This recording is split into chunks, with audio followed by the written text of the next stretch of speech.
Você falou de um processo, eu já tinha ouvido falar en passant, e você conseguiu falar um pouquinho para a gente aqui sobre o Enneagrama. Ah, sim. Né? Enneagrama e pelo pouco, né, que você falou, eu não sei se você que está ouvindo a gente aí já ouviu falar em Enneagrama, você podia explicar um pouquinho para a gente? Eu vou até pedir para o Zé colocar a figura ali Tem uma figura? Tem, Onde que eu ele vai posso ver? pode colocar até ali, Zé, se você quiser. Tá aqui. Eu tô vendo ela aqui na frente. Aqui. Tá, beleza, maravilha, Zé. Você podia Isso, falar um pouquinho sobre isso, André? Sim. Essa figura tá aparecendo pro pessoal em casa. Tá, a única coisa que talvez a gente vá falar um pouquinho diferente são as nomenclaturas que, na verdade, não importam muito, né? Interessa que a gente conheça cada um desses 9 pontos, né? Então, quem está em casa e está enxergando essa figura, esquece um pouquinho os nomes ao lado de cada número, né? Vai ver que, em primeiro lugar, Enneagrama. Por que esse sistema de autoconhecimento se chama Enneagrama?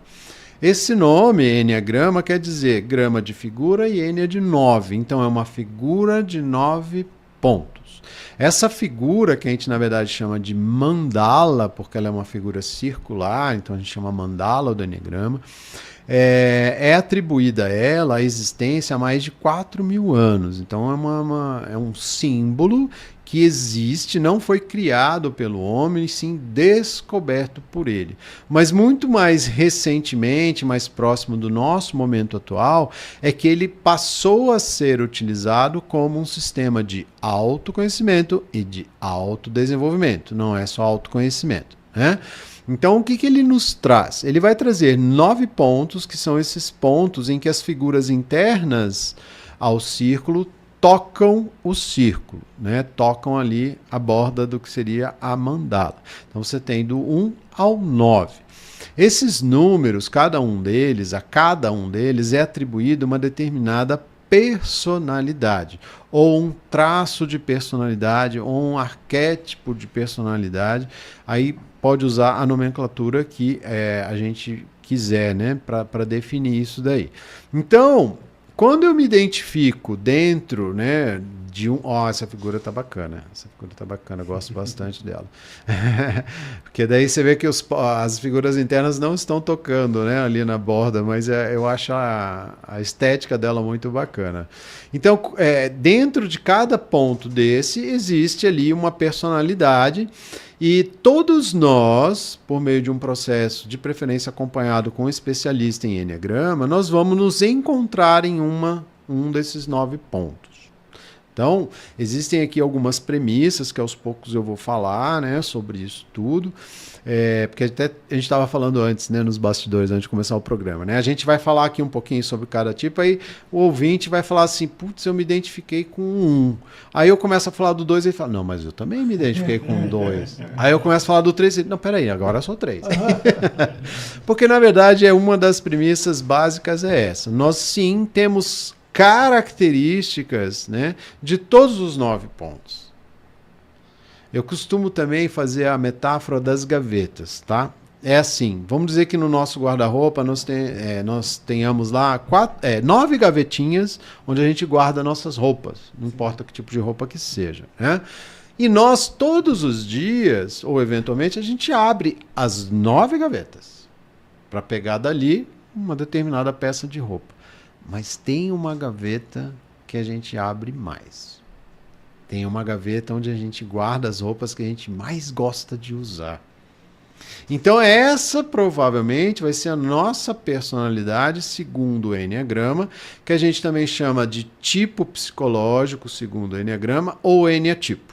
Tudo bem até aqui? Acho que eu estou sendo didático. Eu só vou pedir para o Zé voltar, se o André me permite, a outra figura, porque a outra ela fala, ela mostra o Tem o tópico, os nomes? né? Eu vou falar os nomes. A nomenclatura que eu uso não é aquela que está escrita ali, mas não tem problema bom. nenhum. Não, Tá. mas elas são muito semelhantes. Pode Beleza. colocar, veja o que achar melhor, não tem problema nenhum. Tá. Então vamos lá, né? Vamos começar pelo tipo 1, que eu gosto muito, sabe por quê? Porque eu sou um tipo 1, né? Então o tipo 1, ele é chamado, e aí assim, hoje em dia, né, eu tenho muitos colegas super competentes, né, que trabalham de maneira muito profunda com o Enneagrama, que não gostam nem de usar mais esse rótulo, né, essa nomenclatura dos tipos. Mas eu acho que nesse momento, para que a gente possa explicar, né, para os ouvintes como que funciona esse sistema de autoconhecimento, eu vou me permitir dar essa nomenclatura, né, dar o nome para cada um dos tipos, para que a gente possa compreender como é cada um deles. Então, o tipo 1, o número 1, ou seja, a personalidade 1, segundo o Enneagrama, é chamado de perfeccionista. O 2 é chamado de ajudante, o 3 de vencedor, o 4 de intenso, o 5 de analítico, o 6 de precavido, o 7º, ali está escrito entusiasta, né? Você vê como vai bater, eu chamo de otimista, né? O 8 a gente chama de poderoso, que é um baita de um estrategista, como diria o gaúcho, um baita estrategista. E o 9 é o mediador, eu uso também dessa maneira, né, como mediador. Então vamos lá. O que é, por exemplo, o perfeccionista? E aí no perfeccionista eu vou me permitir ser um pouquinho mais profundo para explicar a dinâmica da formação dessa personalidade. Tá. E aí por que eu vou fazer isso com 1? Porque eu sou um tipo 1. Então eu posso dar o meu exemplo pessoal, usando, né, as minhas experiências, que nem sempre é legal a gente usar dos outros, porque em geral a gente toca em feridas profundas, a gente toca em feridas emocionais. Por algumas vezes, quando eu vou falar do perfeccionista, embora eu já tenha falado uma centena de vezes, eu me emociono. Porque daí eu vou lembrar para falar para vocês de experiência que eu tive lá atrás, na minha primeira infância. E isso vai estar sempre aqui presente, numa tal de criança ferida que todos nós carregamos, né? Ou uma criança interior que carrega muitos traumas e que está sempre aqui dentro de nós, nos habita e vai ficar conosco até o nosso desencarne, né? Porque ela é a estrutura fundamental ou o ponto de partida da formação da nossa personalidade. É essa criança ferida lá do passado que dá o start para a formação da nossa personalidade. Essa criança pode, inclusive, ser de outras vidas. Pode ser minha, de traços meus de outras vidas. Já que estamos aqui, né, falando de uma visão espírita, eu tenho a minha...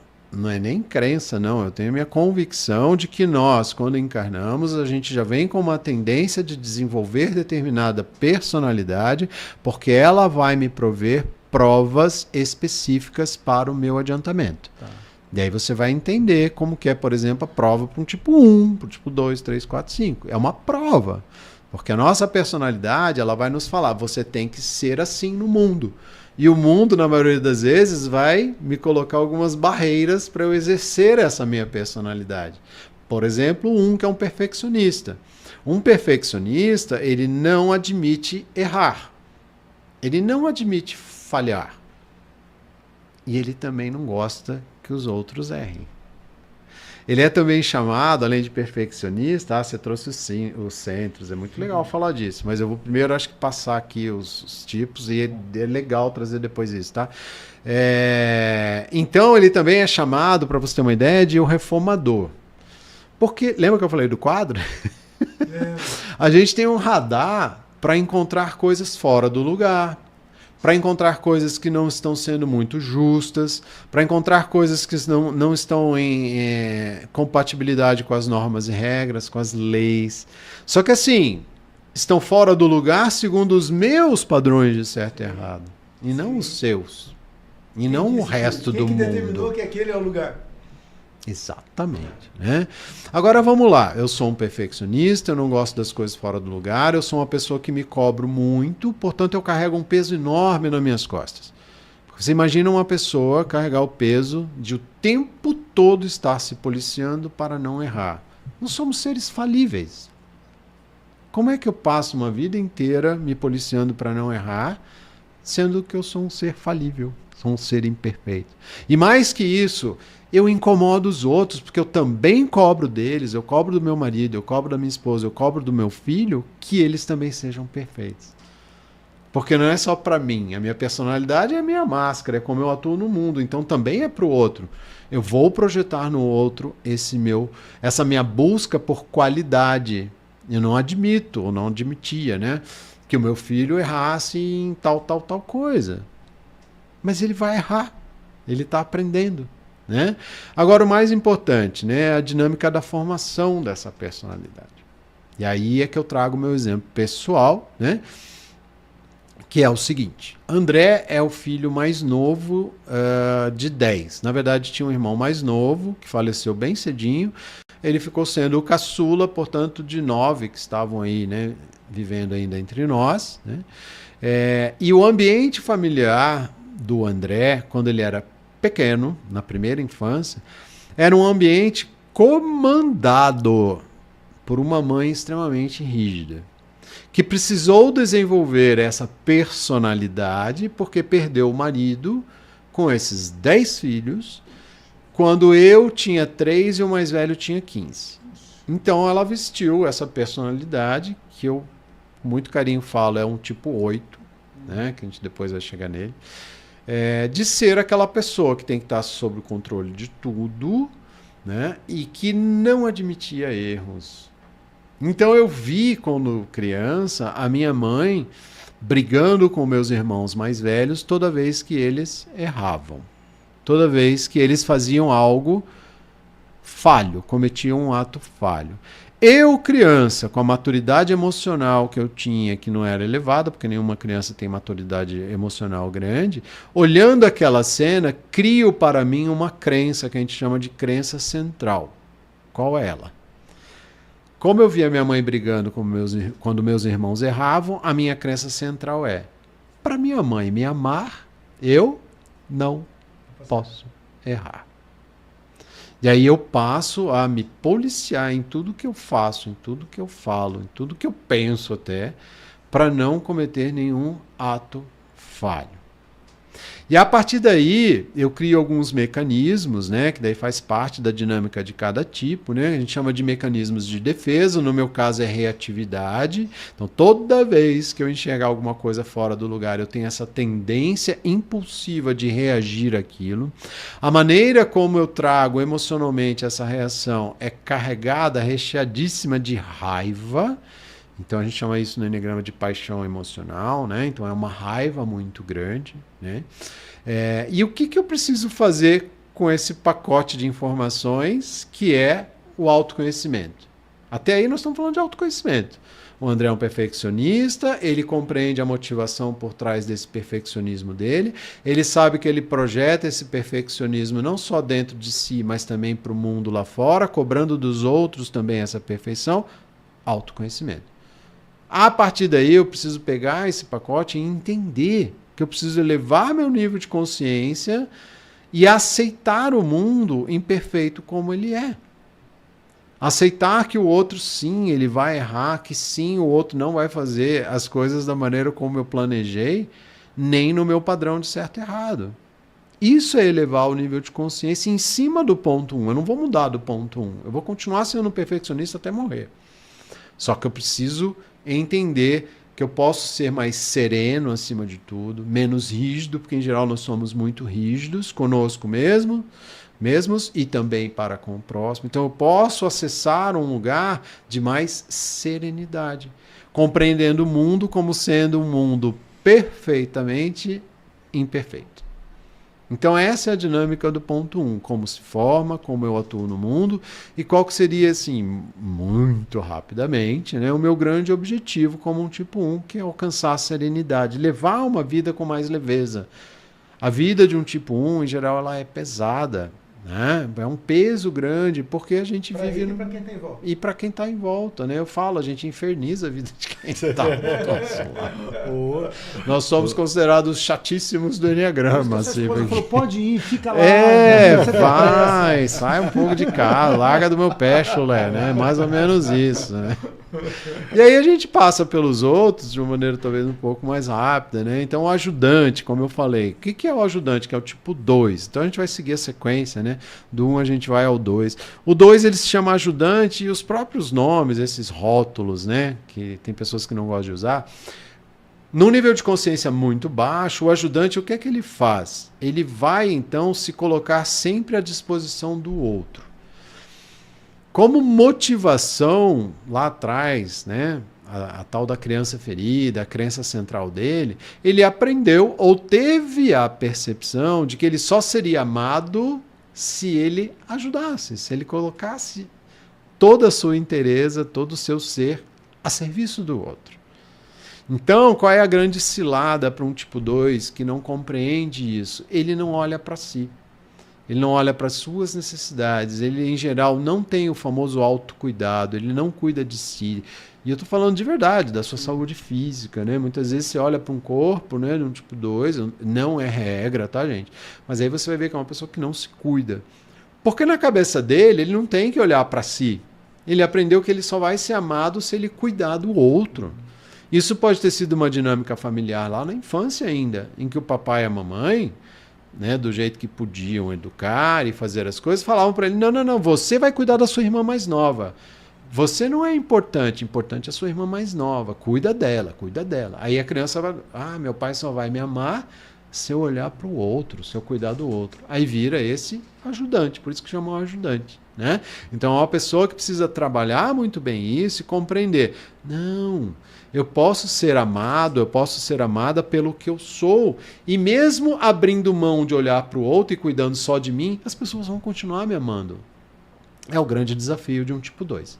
É compreender isso e é dificílimo para ele compreender isso. Porque como a gente falou, isso está enraizado, são anos de formação dessa personalidade achando isso, tendo essa crença central. Então essa crença ela precisa ser desconstruída ou ressignificada. Como eu falei, vai ser sempre uma pessoa muito solícita.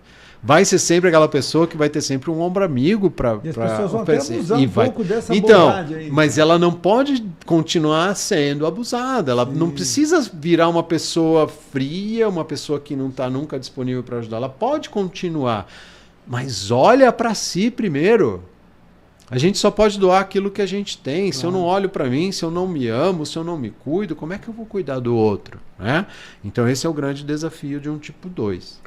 Esse tipo 2 ele acaba sendo quase como um segundo pai ou segunda mãe. Normalmente é. Numa família. Normalmente né? é quem acolhe, normalmente é aquela pessoa que ela está sempre ali, de uma certa maneira, num nível, como diria meu filho, muito bugado, ela chega a adular as pessoas. Sabe aquela pessoa que adula? Sim. Que é meio exagerado, né? Tipo assim, você tá precisando de alguma coisa? Aí você fala, não tô. Mas você tem certeza? Você tá com uma cara... Sabe? Então, eu tô falando aqui com muito carinho. Tem gente que vai me ouvir e vai falar, você tá estereotipando a coisa. Eu tô trazendo o estereótipo dos pontos porque é mais didático, né? Pra gente ter uma primeira abordagem. Agora, aquilo que eu falei, o nosso grande objetivo é sair desse lugar do estereótipo e avançar, né? É expandir a nossa consciência ali naquele ponto, naquela personalidade, para buscarmos o melhor dela. Então, aquilo que eu falei, eu posso sim continuar sendo uma pessoa a serviço do outro. Aliás, esse é um grande objetivo nosso, servir, né? Mas eu não preciso me anular para isso. Eu não preciso deixar de olhar para mim, de cuidar da minha pessoa para servir o outro. Ao contrário. E a frustração, André, quando às vezes eu sinto que, de repente, na família... não sou reconhecido. Minha irmã não está aqui. As pessoas estão me vendo, né? Tipo 2, ele é assim, ele pega e fala assim, ó. Não sei se eu vou conseguir explicar em pouco tempo. Ele pega o coração dele, é bem legal isso, é bem emocionante até de falar isso. Ele tem o coração dele assim, ele pega aqui e faz assim, toma aqui meu coração. Eu te dou meu coração. Mas ele quer de volta. Ele quer de volta. Ele quer... Porque justamente a motivação dele não é essa. Ele não quer se sentir amado, por isso que ele doa o coração dele. Ele quer se sentir amado. Ele quer que você reconheça que está fazendo isso. De novo, num nível de consciência baixo. Porque quando você está num nível de consciência alto, o que a doutrina espírita fala? É fazer o bem sem olhar a quem. Você não tem que ficar esperando nada em troca. Mas um tipo 2, o ajudante no nível de consciência baixa, ele vai fazer, vai entregar o coraçãozinho dele, mas ele quer de volta. Ele quer que você, ele quer o dele de volta junto com o seu. Sim. Com você dizendo para ele, nossa, o que seria de mim sem você? Reconhecimento. Sabe essa frase? Sim. Minha vida não seria nada sem você. Isso é um nirvana para um tipo 2 ouvir no nível de consciência baixo.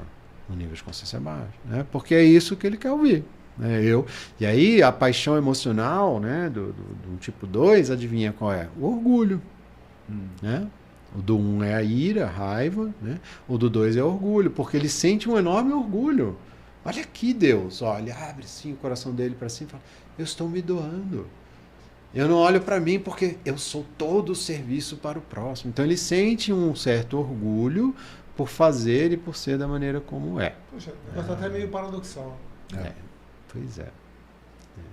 Mas é isso, e é isso que ele tem que trabalhar, porque...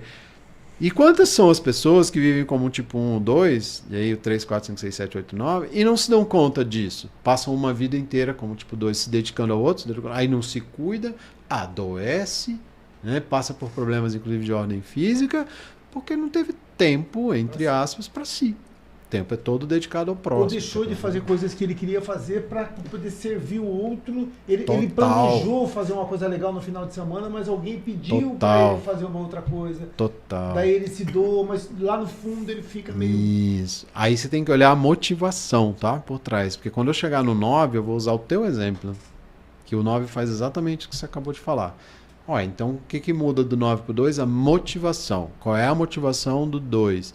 Ele tem a crença de que ele só será amado se ele se doar. Essa é a motivação, em rápidas palavras. Posso falar dos outros? O 3 é o vencedor. A gente fala que o 3 é uma pessoa extremamente competitiva.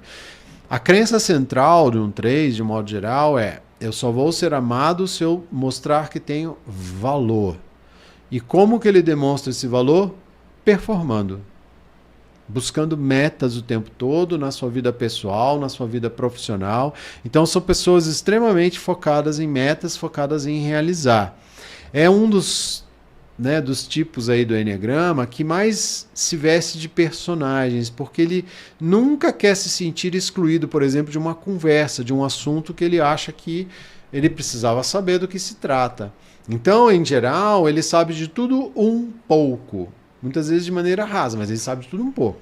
Você falar de um assunto, você fala assim, não, ele não vai saber disso. Ele vai saber. E se não souber, ele vai vestir um personagem e vai fingir que sabe. De alguma maneira, ele vai dar um jeito de tratar daquele assunto. Repertório vastíssimo. Exatamente. Exatamente. Porém superficial.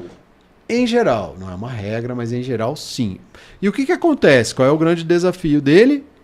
Compreender que ele vai ser amado pelo que ele é e não pelo que ele faz. Simples assim, mas não é simples, né? Como diria meu filho, só que não. É simples assim, a dinâmica é essa. Ele teve essa crença lá atrás, talvez formada porque o papai ou a mamãe ou os dois cobravam a performance dele de uma maneira muito incisiva na escola. Ah, você tirou 9 notas 10 mais uma, foi 9,5. Aí o papai vai lá no 9,5. Você não vale nada, você é um vagabundo, né? No sentido de não estudar, você... Peraí, pai, tem 9, 10, só essa aqui que saiu um pouquinho da curva. Então eu estou exagerando no exemplo, mas qual é a percepção daquela criança? Opa, meu pai só vai me amar se eu performar no máximo o tempo todo. Eu não posso performar aqui embaixo. E não é errar, é performar, é alcançar metas, porque senão a gente começa a confundir com um. Percebe as diferençazinhas, nuances, né? O tio falava assim, esse menino aqui é sabido. Então, aí ele se sentiu o máximo, porque ele está se sentindo valorizado. A busca do 3 é buscar valor, demonstrar, na verdade, o valor que ele tem. Então, se alguém reconhece isso, ok, está ali na meta, Tá dentro cumpriu a meta, né? O tipo 4, se a gente puder passar para ele, é o tipo que a gente chama de intenso, ele está escrito individualista, muita calma nessa hora, né? Mas é isso, o individualista é porque ele se introjeta muito, né? Então o tipo 4, ele ele carrega uma personalidade, é um traço de personalidade de uma pessoa muito intensa. Em que sentido? É uma pessoa que é o famoso 880. Já ouviram essa expressão, né? 880. Ora a pessoa está aqui em cima, ou seja, muito bem, né, feliz, de bom humor, ora ela está muito aqui embaixo, num lugar que a gente chama de um buraco emocional, ela se introjeta, ela se fecha, ela se cala, né? Então, eu falo com muito carinho do tipo 4, porque eles são realmente, assim, bem enigmáticos, né? São pessoas que têm uma visão de mundo de que sempre lhes falta algo, né? Ele nunca olha para a parte que tem, ele olha para a parte que falta. O copo vazio. Copo vazio. Ele sempre olha para os outros e fala assim, por que essas pessoas são tão felizes e eu não? E a paixão emocional do tipo 4 é a inveja. Nesse sentido, tá? Não é aquela inveja de querer o teu mal. É inveja no sentido de falar, eu não sei o meu lugar no mundo, né? A minha identidade, ela não está clara, eu não sei o que eu vim fazer aqui. Como que essas pessoas todas sabem? Como essas pessoas todas estão felizes, né? E aí de uma hora para outra você está bem com ela de repente ela se fecha. Eu contei um caso na minha família antes, né, nos bastidores, né, de uma pessoa próxima a mim que era assim, eu não compreendia aquilo e eu ia para cima e cobrava. O que é? O que tá rolando, né? Você estava bem aqui, o que eu fiz? O que eu falei que de repente... Não, eu não fiz nada. É dela. Respeita isso, porque esse processo é dela, faz parte da personalidade dela, deixa ela quieta ali no canto, não vai incomodar, né? E aí tem a dinâmica, né? Tem a dinâmica. Sabe aonde pode nascer isso? No ventre materno. Quando eventualmente papai e mamãe olham para aquela barriguinha, o bebezinho lá sendo gestado e falam assim: para que essa criança veio? Essa gravidez é indesejada. Eu não queria essa gravidez, eu não quero esse filho. Faz aborto? Não faz aborto? Faz aborto? Não, não faz. Aí a criança nasce. Mas ela recebeu essas informações. Eu vim ao mundo sem ser desejado. E antigamente a gente não tinha ideia de que o dessa bebê ele tinha comunicação. Essa sensibilidade. Verdade. Né? A gente achava que estava falando. E como tem, né? E como tem, né? E aí ela nasce já sem essa identidade muito resolvida. Tipo assim, poxa, o que eu vim fazer no mundo se nem meu pai e minha mãe me queriam aqui? E ela pode... É um indício, tá, gente? Não tem nada fechado aqui, pelo amor de Deus, né? A gente não traz aqui nada fechado. Eu trago algumas possibilidades que podem ter dado start para cada uma dessas personalidades. Vamos passar para o 5, que é o analítico. O analítico já está na tríade dos mentais, que a gente vai falar depois ali, né? Dos centros de inteligência. Está na tríade dos mentais. Então, ele é uma pessoa absolutamente racional, né? Então, por que ele chama analítico? Porque ele acredita que todo poder vem do conhecimento. Então, são pessoas em geral que estes sim sabem de tudo muito. Não é de tudo um pouco. Né? Elas se aprofundam bastante nos assuntos, elas analisam muito as coisas, por isso analítico como rótulo. Ali está escrito investigador. Elas investigam as coisas, né? Então elas são aquelas pessoas que, em geral, você está num auditório, você vai assistir uma palestra, uma coisa. Aonde que um tipo 5 vai sentar? Certamente não é na primeira fileira. Porque na primeira fileira ela não consegue ver tudo. Ela vai sentar lá atrás. Porque ela quer ver tudo o que está acontecendo. É um exemplo banal que eu estou dando, né? Uma metáfora. Uma metáfora, exatamente. Né? Mas é sobre isso. Né? Então são pessoas que, em geral, têm uma dificuldade enorme em demonstrar afeto nos relacionamentos. Elas são tidas como, não estou dizendo que são. Então, num nível de consciência muito baixo, ela se dedica tanto a esse desenvolvimento intelectual, tanto ao estudo, tanto ao acúmulo de conhecimento, que ela não é que enrijece, ela esfria seu coração. Então são pessoas tidas como frias nas relações. Pessoas que não têm muito negócio, vem cá, não, ela não tem tempo para isso. Eu não vou perder meu tempo com isso. São pessoas também que não gostam que invadam muito a privacidade delas, sabe? Então são essas características, né? Então se ela está lá estudando no cantinho dela, não vai lá, não vai, né? Ela não gosta que invada a privacidade. São pessoas muito reservadas via de regra, porque são mentais, são racionais, né? Como também é racional o 6, que a gente chama de precavido, e ali está escrito guardião, né? Uma outra nomenclatura. O tipo 6, eu chamo de precavido, né? Porque assim aprendi. Ele é o precavido porque ele tem a crença central de que o mundo é um lugar perigoso. Não só o mundo, as pessoas que habitam esse mundo. Então, ele enxerga perigo em tudo. Ele sempre acha que alguma coisa vai dar errado. Por isso que ele chama precavido. Então ele passa... Pessimista também. Meio pessimista. Pode ser pessimista, né? Que é o contrário do 7, que é o otimista, que vem em seguida. Então o que ele faz? Ele é muito hábil e ágil em fazer planos, né? Ele é aquele famoso assim, o Pedro, vamos para a praia? Vamos. O Pedro tipo 6. Ele fala, mas e se chover? E se a gente estiver na estrada e cair um barranco? E se isso? E se aquilo? Aí ele começa a fazer planos, né?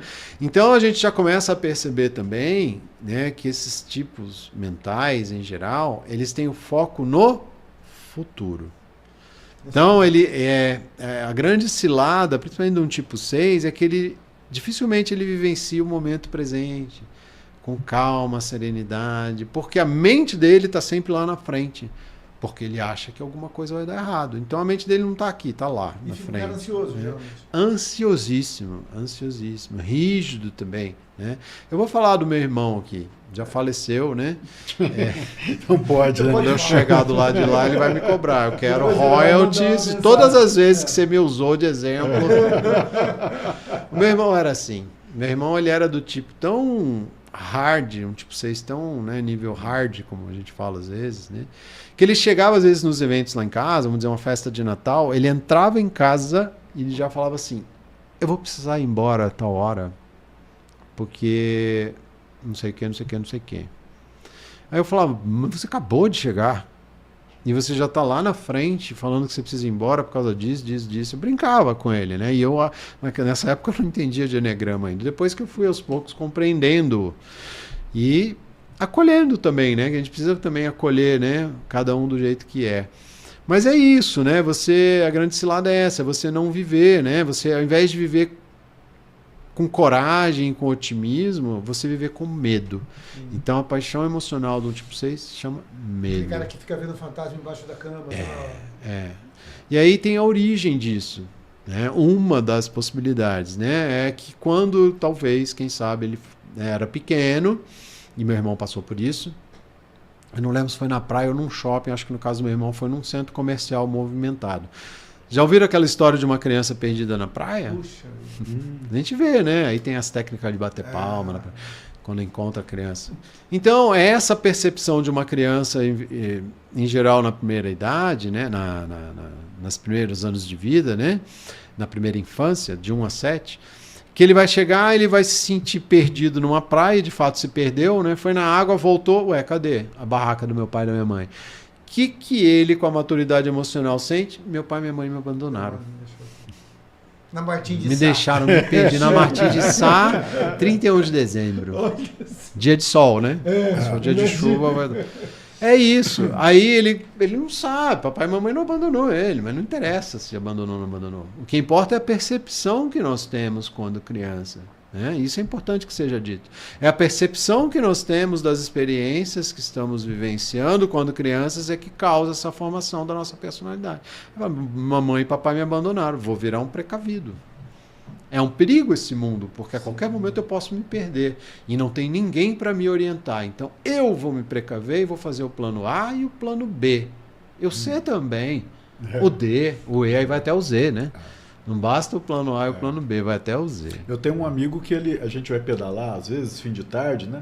E aí ele, né, a gente leva farol, hein, pessoal, tudo. Aí ele, se alguém não levou farol, pode perguntar para ele. Ele sempre tem. É ele isso falou, não, aí. cara, eu sempre trouxe, porque vai que o meu quer. Aí ele tem a câmera de ar, ele tem todas as ferramentas, ele carrega outra bicicleta quase que. Bom, aí importante que seja dito, é muito fantástico esse seu exemplo, mas é importante que seja dito neste momento. Quem está aí ouvindo e assistindo e está anotando no caderninho, meu pai é um tipo 2, porque assim é sensado. Minha mãe não vamos, né? Porque assim, o que o Pedro falou é um indício. É possível que ele seja, né, um tipo 6, um precavido. Mas não dá para fechar um processo tão profundo que o Eneagrama nos proporciona com esses comportamentos do dia a dia. A gente pode incorrer numa grande cilada, num grande erro ao ficar olhando e analisando as pessoas. Ah, isso aqui é... né? Mas sim, é um grande indício de que seja um... Não, e você desde que começou, do primeiro, acho que a gente já está no sexto, certo? Faltam 7, 8, 9. Eu já me enquadrei pelo menos uns 4 ou 5. O que você fala?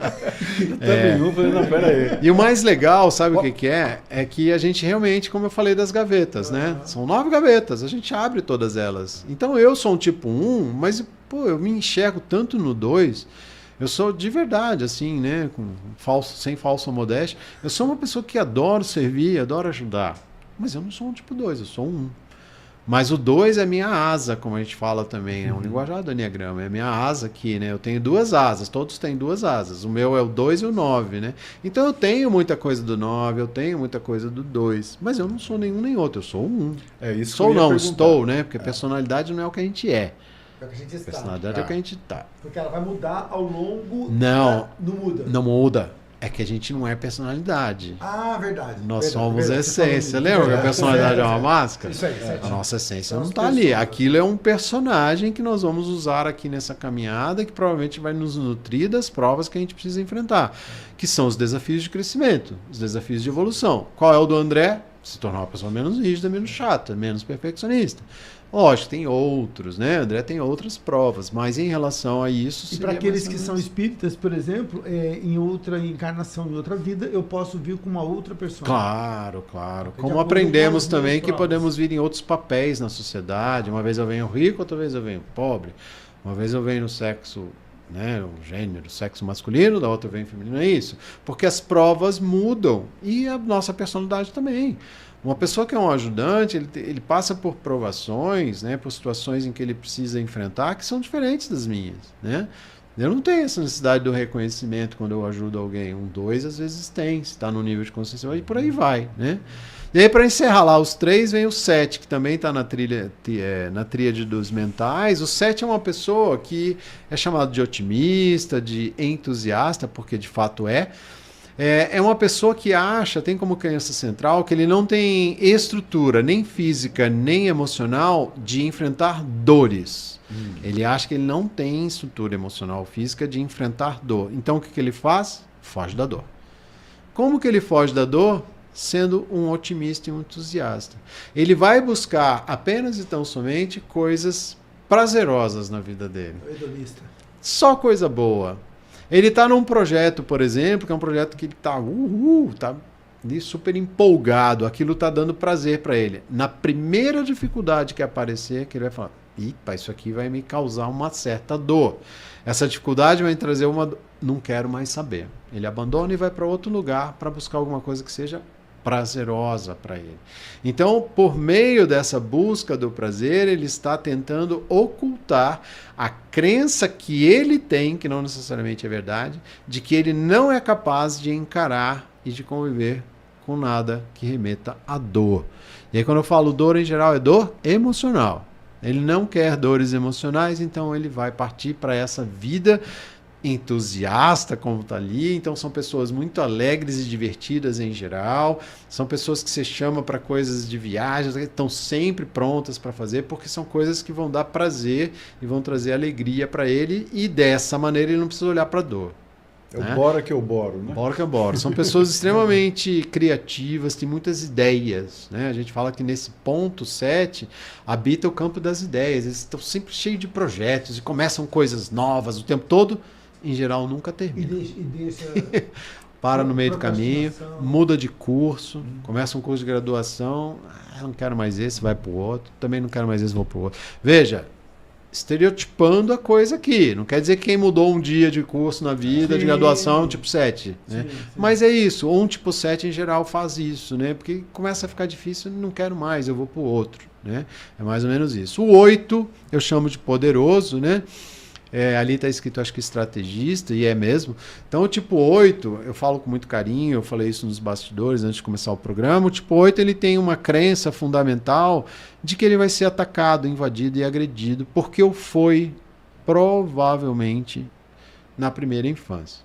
Daí, quando eu falo invadido, é isso mesmo, tá? Invadido, muitas vezes abusado, né? De alguma maneira. Né?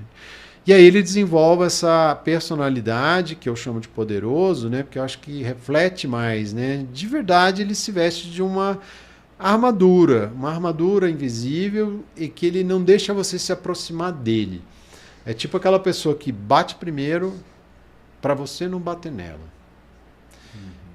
E eu falo isso com cuidado, porque são pessoas que, quando acessam o coração, são extremamente amorosas, mas têm essa dificuldade, porque eles não querem mostrar vulnerabilidade de nenhuma maneira, né? Então os tipo 8, eles jamais querem se mostrar vulneráveis. Então eles tomam a frente, por isso que são os estrategistas, são os poderosos. Eles tomam a frente de todos os processos, mas com essa motivação. Eu preciso me mostrar forte para não ser machucado. Percebe que é diferente do 3? O 3 também toma a frente, também realiza, mas a motivação é por valor, ser reconhecido. O 8 é para não ser machucado. Então, para eu não ser machucado, invadido, agredido, eu tomo a frente da situação, eu me torno poderoso, o estrategista para realizar. Ele sai patrolando tudo. Não gosta de mimimi também, não. Mimimi, dá aqui que eu vou resolver. É esse tipo de pessoa. Me dá isso aqui que eu vou resolver.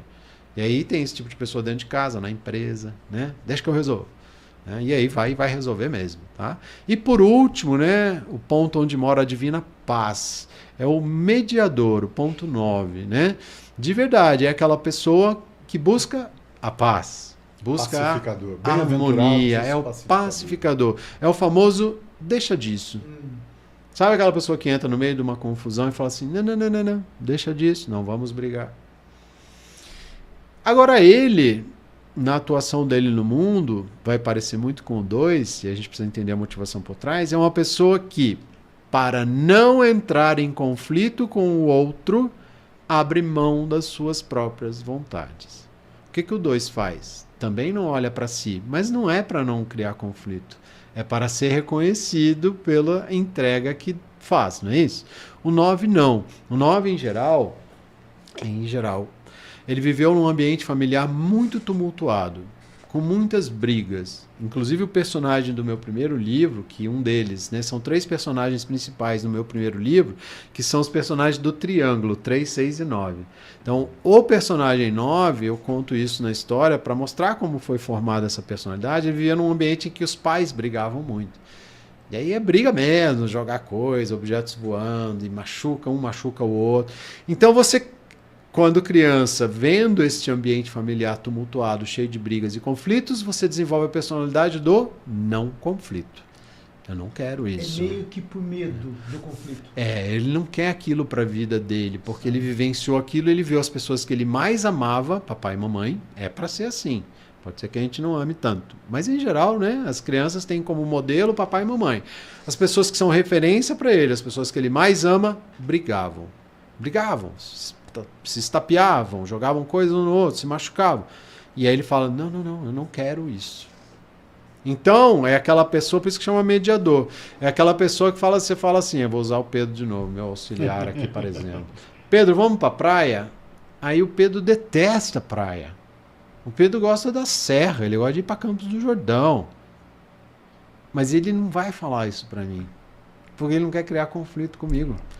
Ele vai falar, nossa, vamos. Então é aquela pessoa que por dentro ela fala, não quero ir. Mas ele vai falar, porque ele não quer criar um conflito comigo.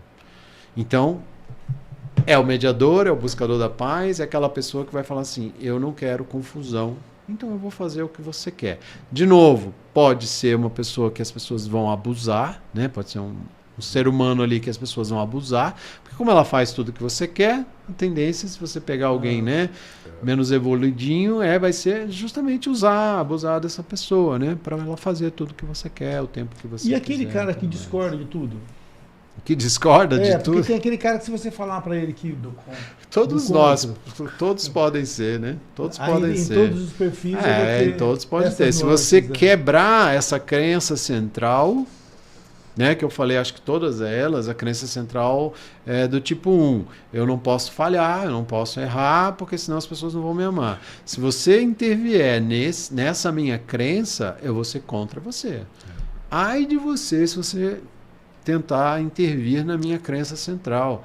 Você não pode falar para um tipo 2, para de fazer isso aí, para de ajudar as pessoas.